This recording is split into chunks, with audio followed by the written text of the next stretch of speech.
आइए जानते हैं बिहार की हर छोटी बड़ी खबर सिर्फ 20 मिनट में। लेकिन उससे पहले आप हमें कमेंट में जरूर बताइए कि ये वीडियो आप बिहार के किस जिले और किस गांव से देख रहे हैं। नीतीश सरकार का सीधी मुलाकात सिस्टम लागू, बिहार में जनता और अफसरों के बीच की दूरी अब कम होगी। नीतीश सरकार ने 7 निश्चय 3 के तहत सीधी मुलाकात व्यवस्था लागू की है। सोमवार 19 जनवरी से ग्राम पंचायत से लेकर राज्य स्तर तक सभी सरकारी कार्यालयों में अधिकारी हर सोमवार और शुक्रवार को अनिवार्य रूप से मौजूद रहेंगे। इन दिनों आम लोग सीधे अधिकारियों से मिलकर अपनी समस्याएं और शिकायतें रख सकेंगे। सरकार ने निर्देश दिया है कि अधिकारी केवल उपस्थिति दर्ज कराने तक सीमित नहीं रहेंगे, बल्कि संवेदनशीलता के साथ शिकायतें सुनेंगे और त्वरित निष्पादन करेंगे। यदि अधिकारी अनुपस्थित रहते हैं तो उनके स्थान पर अधिकृत पदाधिकारी को तैनात किया जाएगा। सरस्वती पूजा में डीजे पर सख्त बैन लहसुना, थाना परिसर में सरस्वती पूजा और गणतंत्र दिवस को लेकर शांति समिति की बैठक हुई। थानाध्यक्ष ने पूजा समितियों को स्पष्ट निर्देश दिया कि आयोजन के दौरान डीजे का प्रयोग पूर्णतः प्रतिबंधित रहेगा। बिना लाइसेंस पूजा करने वाली समितियों पर कानूनी कार्रवाई होगी। प्रतिमा विसर्जन के दौरान जुलूस में डीजे बजाने और धारदार हथियार साथ ले जाने की मनाही की गई है। पुलिस ने चेतावनी दी कि नियम तोड़ने वालों पर विधि सम्मत कार्रवाई होगी। थानाध्यक्ष ने अपील की कि सभी समितियां शांतिपूर्ण और सौहार्दपूर्ण वातावरण में पर्व का आयोजन करें और किसी भी अशांति की सूचना तत्काल थाना को दें ताकि समय पर कार्रवाई हो सके। आरजेडी में नेतृत्व परिवर्तन की तैयारी। राष्ट्रीय जनता दल की राष्ट्रीय कार्यकारिणी की बैठक 25 जनवरी को होने जा रही है। इस बैठक में बहुत संभव है कि तेजस्वी यादव को राष्ट्रीय कार्यकारी अध्यक्ष का दायित्व सौंपा जाए। सुप्रीमो लालू प्रसाद का स्वास्थ्य अब सक्रिय राजनीति की अनुमति नहीं देता और डॉक्टरों ने उन्हें आराम की सलाह दी है। संगठन की निरंतरता बनाए रखने के लिए कार्यकारी अध्यक्ष की आवश्यकता है। तेजस्वी पहले से ही पार्टी के लगभग सभी महत्वपूर्ण निर्णय ले रहे हैं और अघोषित रूप से कमान संभाले हुए हैं। अब पार्टी चाहती है कि उन्हें औपचारिक रूप से जिम्मेदारी दी जाए। बैठक में सांगठनिक बदलाव, वरीय नेताओं को नए दायित्व और विधानसभा चुनाव में भितरघात करने वालों पर कार्रवाई पर भी चर्चा होगी। बिहार में घना कोहरा और ठंड का असर। मौसम विभाग ने बिहार के 18 जिलों में घना कोहरा छाए रहने को लेकर येलो अलर्ट जारी किया है। पटना और आसपास के इलाकों में हल्का कोहरा रहेगा। पछुआ हवाओं के कारण दिन और रात में कनकनी बनी रहेगी। अगले 5 दिनों तक कोहरे का असर जारी रहने की संभावना है। 4 दिनों में अधिकतम तापमान में 2 से 3 डिग्री की वृद्धि हो सकती है। शनिवार को भागलपुर, सबौर में न्यूनतम तापमान 5.4 डिग्री सेल्सियस दर्ज हुआ, जो राज्य में सबसे कम था। पटना का न्यूनतम तापमान 10.8 डिग्री रहा। पूर्णिया में दृश्यता मात्र 550 मीटर दर्ज की गई। राज्य का न्यूनतम तापमान 5.4 से 12 डिग्री सेल्सियस के बीच रहा। पटना में प्लास्टिक फैक्ट्री में भीषण आग। पटना के करमलीचक में NH30 के पास स्थित प्लास्टिक फैक्ट्री में शनिवार सुबह भीषण आग लग गई। गोदाम में रखे प्लास्टिक सामान और कच्चे माल के जलने से काला धुआं दूर तक फैल गया। सूचना मिलते ही पटना सिटी, कंकड़बाग और लोदीपुर फायर स्टेशनों से लगभग 1.5 दर्जन दमकल मौके पर पहुंचे। तीसरी मंजिल पर लगी आग को बुझाने के लिए हाइड्रोलिक दमकल मेघदूत भी तैनात किया गया। 5 घंटे की मशक्कत के बाद आग पर काबू पाया गया। आग से करीब 25 लाख रुपए का नुकसान हुआ है। हालांकि किसी व्यक्ति को चोट नहीं आई। अनुमंडल अधिकारी सत्यम सहाय ने बताया कि आग बुझने के बाद आगे की कार्रवाई की जाएगी। पास के पप्पू ढाबा के भवन को भी आंशिक नुकसान पहुंचा है। जेडीयू का विपक्ष को जवाब। मुख्यमंत्री नीतीश कुमार की समृद्धि यात्रा पर विपक्ष के आरोपों का जदयू ने कड़ा जवाब दिया है। प्रवक्ताओं ने कहा कि यह यात्रा राजनीतिक नहीं, बल्कि योजनाओं का जमीनी ऑडिट है। प्रगति यात्रा में लिए गए फैसलों को कैबिनेट से मंजूरी दिलाकर क्रियान्वयन तक का रोड मैप तैयार किया गया है। पश्चिम चंपारण, जो कभी अपहरण उद्योग और भय के लिए जाना जाता था, आज पर्यटन केंद्र बन चुका है। मरचा धान को GI टैग मिला है और 2024 से 25 में यहां 4.80 लाख पर्यटक पहुंचे। इको टूरिज्म को बढ़ावा देकर मुख्यमंत्री ने चंपारण की पहचान बदल दी है। थारू जनजाति की बेटियों के लिए बिहार स्वाभिमान बटालियन जैसी पहल और किसानों को GI टैग का लाभ दिलाकर उनकी आय बढ़ाने का मार्ग प्रशस्त किया गया है। पपीते की खेती पर सब्सिडी। बिहार सरकार ने किसानों की आय बढ़ाने के लिए पपीते की खेती को बढ़ावा देने की योजना बनाई है। 22 जिलों में यह योजना लागू होगी। एकीकृत बागवानी विकास मिशन के तहत 2025 से 2026 से 27 तक 2 वर्षों के लिए पपीता विकास योजना को मंजूरी दी गई है। प्रति हेक्टेयर 75,000 रुपये की लागत पर किसानों को 60% यानी 45,000 रुपये तक की सब्सिडी मिलेगी। यह राशि केंद्र और राज्य सरकार मिलकर देंगे। पपीता उत्पादन के लिए 2.2 मीटर की दूरी पर पौधे लगाने की व्यवस्था होगी, जिससे प्रति हेक्टेयर लगभग 2,500 पौधे लगाए जा सकेंगे। इस योजना का उद्देश्य क्षेत्रफल बढ़ाना, उत्पादन और उत्पादकता में वृद्धि करना तथा किसानों की आय में बढ़ोतरी सुनिश्चित करना है। तेजस्वी पर बीजेपी का तंज और जेडीयू की नसीहत। राजद कोर कमेटी की बैठक पर भाजपा ने तंज कसा है। प्रवक्ता प्रभाकर मिश्र ने कहा कि विदेश से लौटने के बाद नेता प्रतिपक्ष तेजस्वी यादव बैठक नहीं बल्कि उठक बैठक कर रहे हैं। उन्होंने आरोप लगाया कि लालू और उनके परिवार ने बिहार के साथ जो किया है उसकी सजा जनता उन्हें दे रही है। तेजस्वी की बहन रोहिणी आचार्य ने भी बैठक को दिखावा बताया और आत्ममंथन की जरूरत पर जोर दिया। इधर जदयू प्रदेश अध्यक्ष उमेश कुशवाहा ने कहा कि तेजस्वी को सोचना चाहिए कि चुनाव में हार क्यों हुई। सदन चल रहा था और वे विदेश घूम रहे थे। इससे जनता के प्रति उनकी प्रतिबद्धता साफ दिखती है। उन्होंने कहा कि पारिवारिक मामलों पर वे टिप्पणी नहीं करेंगे। पीके के नेताओं ने थामा मांझी की पार्टी का दामन। बिहार की राजनीति में नया समीकरण बन रहा है। प्रशांत किशोर की पार्टी के संस्थापक सदस्य समेत कई नेताओं ने हिंदुस्तानी अवाम मोर्चा सेकुलर का दामन थाम लिया है। रविवार को पटना स्थित पार्टी कार्यालय से राष्ट्रीय अध्यक्ष और मंत्री डॉक्टर संतोष कुमार सुमन ने सदस्यता अभियान की शुरुआत की। उन्होंने कहा कि बाबा साहब आम्बेडकर का संदेश था कि हर नागरिक को समान शिक्षा, अवसर और सम्मान मिले। इसी विचारधारा को केंद्र में रखकर हम काम कर रही है। अभियान के तहत बिहार में 10 लाख और देश भर में 50,000 नए सदस्य जोड़ने का लक्ष्य है। यह अभियान बाबा साहब की जयंती तक चलेगा। प्रदेश अध्यक्ष डॉक्टर अनिल कुमार ने कहा कि कार्यकर्ता बूथ स्तर तक सक्रिय रहेंगे। 50 लाख बच्चों को मिलेगा यूनिफॉर्म। नीतीश सरकार ने बड़ा ऐलान किया है। अब राज्य के प्रारंभिक स्कूलों के कक्षा 1 से 5 तक के बच्चों को जीविका दीदियों के माध्यम से सिली हुई यूनिफॉर्म दी जाएगी।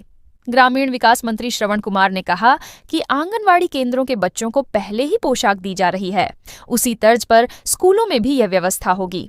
रविवार को आयोजित कार्यक्रम में समाज कल्याण मंत्री मदन सहनी भी मौजूद थे। बच्चों को पोशाक की थैली मिलते ही वे बेहद खुश दिखे।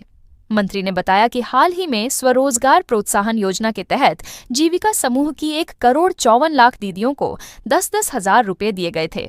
इस पहल को रोजगार और शिक्षा से जोड़कर आगे बढ़ाया जाएगा। भागलपुर में प्रेम प्रसंग पर बवाल। भागलपुर जिले के कजरैली थाना क्षेत्र के बेलसिरा गांव में प्रेम प्रसंग को लेकर जमकर मारपीट हुई। महादलित टोला के एक निजी कोचिंग संचालक मनीष कुमार अपनी छात्रा से मोबाइल पर बातचीत करता था। इसकी जानकारी लड़की के परिजनों को मिलते ही वे लाठी डंडे लेकर लड़के के गांव पहुंचे और गाली गलौज व मारपीट की। घटना में एक महिला की आंख के पास चोट लगी है। दोनों गांवों में तनाव कायम है। निरंजन दास ने 3 नामजद और 10 अज्ञात लोगों पर घर में घुसकर मारपीट, जातिसूचक गाली और लड़की को बरगाने का आरोप लगाते हुए केस दर्ज कराया है। पुलिस ने मामले की जांच शुरू कर दी है और आसपास के लोगों से पूछताछ कर रही है। हालांकि अभी तक कोई गिरफ्तारी नहीं हुई है। गया में रंगदारी का फर्जी जाल। गया के अनुग्रह नारायण मगध मेडिकल कॉलेज में न्यूरोलॉजी विभागाध्यक्ष डॉक्टर सत्येंद्र कुमार खुद रंगदारी के मामले में फंस गए। उन्होंने 1 करोड़ रुपए की रंगदारी मांगने की एफआईआर दर्ज कराई थी, लेकिन पुलिस जांच में मामला फर्जी निकला। एसपी सुशील कुमार के निर्देश पर बनी विशेष टीम ने जांच की और खुलासा किया कि डॉक्टर ने अपने पार्टनर नौशाद अहमद और भाई इरशाद अहमद के साथ मिलकर षड्यंत्र रचा था। पुलिस ने तीनों को गिरफ्तार कर न्यायिक हिरासत में भेज दिया है। मोबाइल भी बरामद हुआ है। एएसपी कोटा किरण कुमार ने प्रेस वार्ता में बताया, बांका में श्रेयसी सिंह का भावुक संबोधन। बिहार की खेल मंत्री श्रेयसी सिंह ने बांका में नागरिक अभिनंदन समारोह में कहा कि बांका उनके परिवार की कर्मभूमि है और यहाँ के लोगों का उन पर विशेष अधिकार है। उन्होंने कहा कि सत्ता नहीं, सेवा उनका लक्ष्य है। श्रेयसी ने अपने पिता स्वर्गीय दिग्विजय सिंह और मां पुतुल कुमारी को याद करते हुए कहा कि उनके आदर्श और संस्कार ही उनकी सार्वजनिक जीवन की नींव हैं। उन्होंने कहा कि प्रधानमंत्री नरेंद्र मोदी और मुख्यमंत्री नीतीश कुमार के नेतृत्व में बिहार विकास की नई राह पर तेजी से आगे बढ़ रहा है और इसी का परिणाम है कि जनता ने सरकार को प्रचंड बहुमत दिया। भावुक होते हुए उन्होंने कहा कि बांका से उनका रिश्ता केवल राजनीतिक नहीं बल्कि भावनात्मक और सम्मान से जुड़ा हुआ है। पीएम किसान योजना में असली परेशानी, प्रधानमंत्री किसान सम्मान निधि योजना छोटे और सीमांत किसानों के लिए जीवनदायिनी साबित हो रही है, लेकिन कई किसानों को इसका लाभ लेने में दिक्कतें आ रही हैं। मुख्य कारण है भूमि रिकॉर्ड का डिजिटल रूप में न होना। कई किसानों की जमीन पुराने बहियों और माप पुस्तिकाओं में दर्ज है, लेकिन ऑनलाइन रिकॉर्ड में नाम नहीं दिखता। गाइडलाइन के अनुसार फार्मर आईडी बनाने के लिए भूमि का फर्ज जरूरी है। इसके अभाव में किसान योजना से बाहर हो सकते हैं। भूमि विवाद, नामांतरण में देरी और प्रशासनिक जटिलताएं भी भुगतान में बाधा बन रही हैं। विशेषज्ञों का कहना है कि सरकार को पुरानी रजिस्ट्री को डिजिटल रूप में अपडेट करना होगा और वैकल्पिक सत्यापन प्रक्रिया अपनानी होगी, तभी गरीब किसानों को समय पर लाभ मिल सकेगा। विधायक मैथिली ठाकुर का जनता से वादा। अलीनगर विधानसभा क्षेत्र में बीजेपी विधायक मैथिली ठाकुर सीधे जनता के बीच पहुंची। पंचायत स्तर पर आयोजित जनसंवाद में उन्होंने ग्रामीणों की समस्याएं सुनी। जर्जर सड़क, नाली, पेयजल, स्वास्थ्य और शिक्षा से जुड़ी शिकायतें सामने आईं। महिलाओं ने राशन, पेंशन और आवास की दिक्कत बताई। युवाओं ने रोजगार और प्रशिक्षण की मांग रखी, जबकि बुजुर्गों ने अस्पतालों तक पहुंच की समस्या गिनाई। विधायक ने कहा कि अब केवल घोषणाएं नहीं होंगी, बल्कि प्राथमिकता के आधार पर समाधान कराया जाएगा। उन्होंने भरोसा दिलाया कि गांव और पंचायत के विकास के लिए वह पूरी प्रतिबद्धता से काम करेंगी। ग्रामीणों ने कहा कि पहली बार उनकी बातें इतने सहज माहौल में सुनी गईं, जिससे समाधान की उम्मीद और मजबूत हुई है। गोपालगंज में एआईएमआईएम नेता पर एफआईआर। गोपालगंज में एआईएमआईएम नेता अनस सलाम समेत 30 से 40 समर्थकों पर पुलिस हिरासत से युवक को भगाने का आरोप लगा है। मामला उचका गांव थाना क्षेत्र का है, जहां मारपीट में घायल हुसैन मुराद को पुलिस इलाज के लिए सदर अस्पताल लाई थी। इसी दौरान एआईएमआईएम नेता अपने समर्थकों के साथ पहुंचे और शोर शराबा करते हुए युवक को अस्पताल परिसर से लेकर चले गए। चौकीदार ददन मांझी के बयान पर नगर थाने में प्राथमिकी दर्ज की गई है। पुलिस ने मामले की जांच शुरू कर दी है। घटना के बाद इलाके में चर्चा तेज है और पुलिस सुरक्षात्मक कदम उठा रही है। मनरेगा में करोड़ों का घोटाला।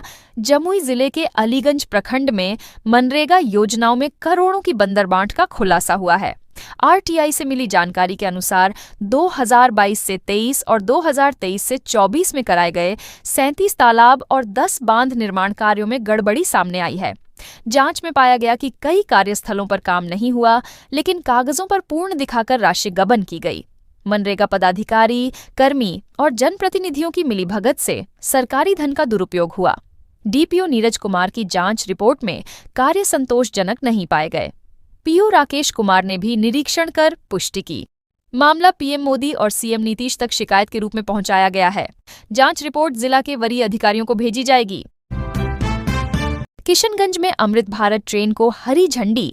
किशनगंज रेलवे स्टेशन पर अमृत भारत एक्सप्रेस को हरी झंडी दिखाकर रवाना किया गया। प्रधानमंत्री नरेंद्र मोदी द्वारा देश की पहली वंदे भारत स्लीपर और अमृत भारत ट्रेन को हरी झंडी दिखाने का लाइव प्रसारण स्टेशन परिसर में हुआ। न्यू जलपाईगुड़ी, तिरुचिरापल्ली, अलीपुरद्वार बेंगलुरु, पनवेल अलीपुरद्वार और कामाख्या रोहतक अमृत भारत एक्सप्रेस का ठहराव किशनगंज में होगा। कार्यक्रम में डीएम, एसपी, विधायक और जनप्रतिनिधि मौजूद रहे। हालांकि वंदे भारत स्लीपर ट्रेन का ठहराव किशनगंज में नहीं होने से लोगों में निराशा है। स्थानीय नागरिकों ने कहा कि यदि ठहराव होता तो इलाके के यात्रियों को बड़ी सुविधा मिलती। सरस्वती पूजा पर सख्त निर्देश। जिले में 23 जनवरी को होने वाली सरस्वती पूजा को लेकर डीएम ने सख्त निर्देश दिए हैं। बिना लाइसेंस प्रतिमा स्थापना पर रोक रहेगी और बिना अनुमति कोई मेला नहीं लगेगा। पूजा के दौरान अश्लील, भड़काऊ और भोजपुरी गीत बजाने पर कार्रवाई होगी। डीजे पूरी तरह प्रतिबंधित रहेगा। सभी प्रतिमाओं का विसर्जन 25 जनवरी को अपराह्न 3 बजे तक अनिवार्य रूप से करना होगा। थानाध्यक्षों को सतर्क रहने और विवाद वाले स्थानों पर सुरक्षा व्यवस्था सुनिश्चित करने का आदेश दिया गया है। बैठक में जनप्रतिनिधियों और अधिकारियों ने सुझाव दिए। पिछले वर्ष 496 पूजा समितियों को लाइसेंस जारी किया गया था। प्रशासन ने इस बार भी सख्ती बरतने का संकेत दिया है। बिहार में शराबबंदी फेल। बिहार में 2016 से लागू पूर्ण शराबबंदी कानून कागजों तक ही सीमित रह गया है। शहर से गांव तक एक कॉल पर अंग्रेजी शराब की होम डिलीवरी हो रही है, जबकि देसी महुआ शराब खुलेआम बिक रही है। उत्पाद विभाग ने दावा किया कि दिसंबर 2024 से दिसंबर 2025 तक 73,260 लीटर शराब जब्त की गई, जिसमें 7,337 लीटर अंग्रेजी और 65,922 लीटर महुआ शराब शामिल है। 751 तस्करों और 1,347 शराबियों की गिरफ्तारी भी दिखाई गई है। 100 वाहन जब्त करने और ड्रोन व खोजी कुत्तों से छापेमारी का दावा किया गया है। लेकिन जमीनी सच्चाई यह है कि शराब की उपलब्धता में कोई कमी नहीं आई है और कानून पूरी तरह विफल साबित हो रहा है। मधेपुरा में बड़ा सड़क हादसा। मधेपुरा के बिहारीगंज SH 91 मुख्य मार्ग पर रविवार सुबह कार और ट्रक की आमने सामने टक्कर में 7 लोग घायल हो गए। प्रत्यक्षदर्शियों के अनुसार सभी लोग आल्टो कार से भागलपुर गंगा स्नान के लिए जा रहे थे। प्रसादी चौक के पास ट्रक ने जोरदार टक्कर मारी। घायलों को CHC मुरलीगंज लाया गया, जहां 3 की हालत गंभीर देख उन्हें हायर सेंटर रेफर कर दिया गया। घायलों में रमेश चौधरी, आदित्य कुमार, सत्यम कुमार, उज्जवल कुमार, रामविलास मेहता और शंभू चौधरी शामिल हैं। हादसे के बाद इलाके में अफरा तफरी का माहौल रहा। मिड डे मील से 50 बच्चे बीमार। मधेपुरा के सिंहेश्वर प्रखंड के मध्य विद्यालय गहुमड़ी इटहरी में मिड डे मील खाने से 50 से अधिक बच्चे बीमार हो गए। बच्चों ने बताया कि परोसी गई खिचड़ी में मरी हुई छिपकली मिली थी। खाने के बाद बच्चों को उल्टी, चक्कर और पेट दर्द की शिकायत हुई। सभी को JNKT मेडिकल कॉलेज में भर्ती कराया गया है, जहां उनकी स्थिति स्थिर बताई जा रही है। अभिभावकों ने विद्यालय प्रशासन पर गंभीर लापरवाही का आरोप लगाया और रसोइया व प्राचार्य पर कार्रवाई की मांग की। डॉक्टरों की टीम बच्चों की लगातार निगरानी कर रही है। समय रहते इलाज मिलने से बड़ा हादसा टल गया। 4 दिन बंद रहेंगे बैंक। जनवरी के अंतिम सप्ताह में बैंक ग्राहकों को लगातार 4 दिनों तक सेवाएं बाधित रहेंगी। 24 जनवरी को चौथा शनिवार, 25 को रविवार, 26 को गणतंत्र दिवस और 27 जनवरी को राष्ट्रव्यापी हड़ताल के कारण बैंक बंद रहेंगे। इस दौरान नकद निकासी, चेक क्लियरेंस, पासबुक अपडेट और आर्न संबंधी कार्य प्रभावित होंगे। United forum of bank unions ने बताया कि इंडियन बैंक एसोसिएशन के साथ वार्ता विफल होने के बाद हड़ताल का निर्णय लिया गया है। बैंक कर्मियों की मांग है कि सप्ताह में 5 दिन बैंकिंग सेवा लागू की जाए। ग्राहकों से अपील की गई है कि वे अपने जरूरी काम 23 जनवरी तक निपटा लें। पूर्णिया को MSME हब बनाने की मांग। सांसद पप्पू यादव ने केंद्रीय मंत्री जीतन राम मांझी से मुलाकात कर पूर्णिया को MSME औद्योगिक हब बनाने की मांग की है। उन्होंने ISI प्रमाणन प्रयोगशाला, प्रौद्योगिकी केंद्र और निर्यात क्लस्टर की स्थापना का आग्रह किया। पप्पू यादव ने कहा कि यह पहल सीमांचल और पूर्वी बिहार के आर्थिक भविष्य को नई दिशा देगी। हाल के वर्षों में अडानी समूह सहित 28 कंपनियों ने 400 करोड़ से अधिक का निवेश किया है। फूड प्रोसेसिंग और मखाना उद्योग में प्रगति हुई है, लेकिन क्षमता का पूरा दोहन नहीं हो सका है। नेपाल, भूटान और बांग्लादेश की निकटता इसे निर्यात के लिहाज से महत्वपूर्ण बनाती है। ग्रीनफील्ड एक्सप्रेसवे और प्रस्तावित एयरपोर्ट से औद्योगिक ढांचा और मजबूत होगा। पूर्णिया में पारिवारिक विवाद सुलझा। पूर्णिया के जलालगढ़ थाना क्षेत्र में विवाहिता और ससुराल पक्ष के बीच विवाद का समाधान हुआ। महिला ने शिकायत की थी कि उसका पति बाहर चला गया है और वह मायके में रहना चाहती है। उसने गुजारा भत्ता की मांग की। ससुर ने कहा कि जब तक बेटा नहीं लौटता वह बहू को सम्मानपूर्वक रखेंगे और खर्च देंगे। अंततः समझौते के तहत विवाहिता मायके में रहेगी और ससुर हर महीने 2,000 रुपये देंगे। बंद पत्र बनाकर विवाद समाप्त कर दिया गया। केंद्र में कुल 20 मामलों की सुनवाई हुई, जिनमें 5 मामलों में पति पत्नी को समझाकर मिलाया गया। महिला थाना अध्यक्ष शबाना आजमी और टीम ने अहम भूमिका निभाई। समृद्धि यात्रा पर यातायात व्यवस्था। मुख्यमंत्री नीतीश कुमार की 22 जनवरी को होने वाली समृद्धि यात्रा को लेकर सिवान जिले में यातायात व्यवस्था बदली जाएगी। SP पूरन कुमार झा ने बताया कि कार्यक्रम से 2 घंटे पूर्व भारी वाहनों का प्रवेश छोटपुर बाईपास, वैशाखी मोड़, तरवारा मोड़ और रघुनाथपुर आंदर मार्ग से प्रतिबंधित रहेगा। छोटे वाहनों को भी कार्यक्रम से 30 मिनट पूर्व रोक दिया जाएगा। यूपी से आने वाले वाहनों का परिचालन गुठनी बॉर्डर से नियंत्रित होगा। दारोगा राय मोड़ से हरदिया मोड़ तक भारी वाहनों का परिचालन पूरी तरह बंद रहेगा। प्रतापपुर तिनमुहानी से आंदर ढाला तक भी वाहनों का प्रवेश प्रतिबंधित रहेगा। आंदर से आने वाले वाहनों को हुसैनगंज चट्टी और डेढ़ी घाट मोड़ से डाइवर्ट किया जाएगा। शिवहर में 103 योजनाओं का उद्घाटन शिलान्यास। समृद्धि यात्रा के तहत मुख्यमंत्री नीतीश कुमार 19 जनवरी को शिवहर पहुंचेंगे और कुल 58 करोड़ 57 लाख रुपए की लागत वाली 103 योजनाओं का उद्घाटन और शिलान्यास करेंगे। इनमें 75 योजनाओं का उद्घाटन और 28 योजनाओं का शिलान्यास शामिल है। प्रमुख योजनाओं में देकुली धाम मंदिर का जीर्णोद्धार और कमलेश्वरी नंदन सिंह बस पड़ाव का उद्घाटन है। शिक्षा, स्वास्थ्य, मत्स्य, पर्यटन, पंचायत और नगर परिषद से जुड़ी योजनाएं भी इसमें शामिल हैं। कार्यक्रम को लेकर शिवहर से सीतामढ़ी तक उत्साह का माहौल है। मुख्यमंत्री जनसभा को संबोधित करेंगे और प्रशासनिक अधिकारियों के साथ समीक्षा बैठक भी कर सकते हैं। शिवहर में स्वास्थ्य कैंप। शिवहर जिले में 30 वर्ष से अधिक उम्र के लोगों के लिए पंचायत स्तर पर बीपी और ब्लड शुगर जांच के विशेष स्वास्थ्य कैंप शुरू किए जा रहे हैं। जिलाधिकारी प्रतिभा रानी ने सिविल सर्जन को निर्देश दिया कि गैर संचारी रोगों की स्क्रीनिंग सुनिश्चित की जाए। बैठक में बताया गया कि भव्य पोर्टल में शिवहर जिला राज्य स्तर पर प्रथम स्थान पर रहा। सभी स्वास्थ्य संस्थानों में साफ सफाई और बायोमेडिकल वेस्ट के नियमित उठाव पर जोर दिया गया। टेली कंसल्टेशन सेवाओं को बढ़ाने और पोषण एवं पुनर्वास केंद्र में बच्चों के नामांकन को मानकों के अनुरूप करने के निर्देश दिए गए। नारायणी नदी में श्रद्धालुओं का जनसैलाब।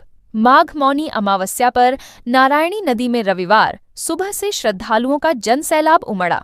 भारत नेपाल सीमा पर स्थित त्रिवेणी में स्नान का विशेष महत्व है। श्रद्धालुओं ने आस्था की डुबकी लगाई और दान पुण्य किया। माना जाता है कि इस दिन स्नान से पापों का नाश और मोक्ष की प्राप्ति होती है। सुरक्षा के लिए वाल्मीकि नगर पुलिस और एसएसबी तैनात रहे। बगहा एसपी ने भी व्यवस्था का जायजा लिया। हर साल यूपी के गोरखपुर, महाराजगंज, कुशीनगर और बिहार के कई जिलों के साथ नेपाल से भी श्रद्धालु यहां पहुंचते हैं। मेले में बाहर से आए दुकानदारों ने श्रृंगार, दैनिक उपयोग और बर्तन की दुकानें लगाईं, जहां श्रद्धालुओं ने खरीदारी की। रक्सौल एयरपोर्ट से जल्द उड़ान। पूर्वी चंपारण के गांधी मैदान में मुख्यमंत्री नीतीश कुमार की समृद्धि यात्रा के दौरान उप मुख्यमंत्री सह गृह मंत्री सम्राट चौधरी ने कहा कि बिहार अब विकास की नई गाथा लिख रहा है। उन्होंने याद दिलाया कि कभी मोतिहारी से पटना पहुंचने में 7 से 8 घंटे लगते थे, आज वही सफर 3 घंटे में पूरा हो रहा है।